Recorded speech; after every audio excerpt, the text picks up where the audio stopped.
વસ્ત્રાલ તળાવના પાણી આસપાસના બગીચામાં ફરી વળતા બરબાદી। અમદાવાદના પૂર્વ વિસ્તાર વસ્ત્રાલ ખાતે આવેલ તળાવ વરસાદના કારણે ઉભરાઈ ગયું છે। 6 દિવસ પહેલા આવેલ વરસાદનું પાણી હજુ સુધી ભરાયેલું છે।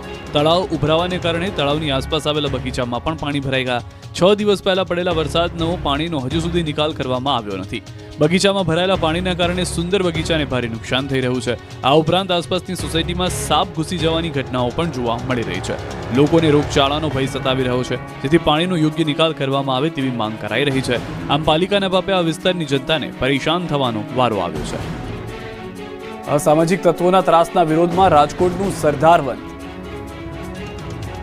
રાજકોટ ભાવનગર રોડ પર આવેલા સરદાર ગામમાં અસામાજિક તત્વોનો ત્રાસ વધી ગયો છે। ગામના વેપારી મયુર વસોયા પર આટકોટના કેટલાક કુખ્યાત શખ્સ અને તેના પુત્રએ હુમલો કરતા ગામમાં રોષ ફાટી નીકળ્યો। ઘટનાને 2 દિવસ થઈ ગયા છતાં પોલીસ દ્વારા આરોપીની ધરપકડ કરવામાં ન આવતા લોકોમાં આક્રોશ ફાટી નીકળ્યો છે। આરોપીઓને પકડી પાડવાની માંગ સાથે આખું ગામ ભેગું થઈ ગયું। ગ્રામજનોએ વેપાર ધંધા બંધ રાખીને હુમલાનો વિરોધ કર્યો। અસામાજિક તત્વોની દાદાગીરી સામે પગલાં ભરવાની માંગ સાથે સરદાર ગામ સજ્જડ બંધ રહ્યું। સરદાર ગ્રામ પંચાયતે પરિપત્ર જાહેર કરતા ગ્રામ પંચાયત ખાતે ગ્રામજનો અને વેપારીઓ ભેગા થયા। આરોપીઓને જલ્દીથી પકડી પાડવા પોલીસને રજૂઆત કરી। અમદાવાદના ગોમતીપુરમાં ગુંડાઓ તલવાર દંડા લઈને નીકળી પડ્યા।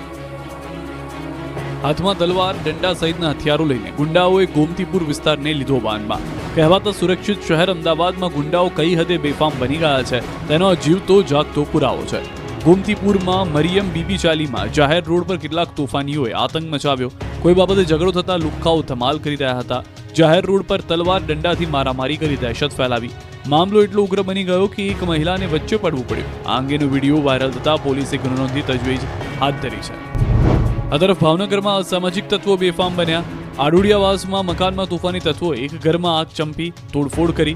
આગ લગાડી તોડફોડ કરી શખ્સો નાસી છૂટ્યા। પરિવારના સભ્યો રથયાત્રા જોવા ગયા ત્યારે કેટલાક શખ્સો ઘરમાં ઘૂસી ગયા અને ઘરમાં રાખેલ ગોદડા સળગાવી અને એક મહિલા સહિત બેને લોખંડની પાઇપથી મારી નાસી છૂટ્યા, જેને લઈને પોલીસને રજૂઆત કરાઈ। જે બાદ પોલીસે ઘટના સ્થળે પહોંચીને વધુ તપાસ હાથ ધરી। અમરેલીમાં પાયલોટ ટ્રેનિંગ સેન્ટર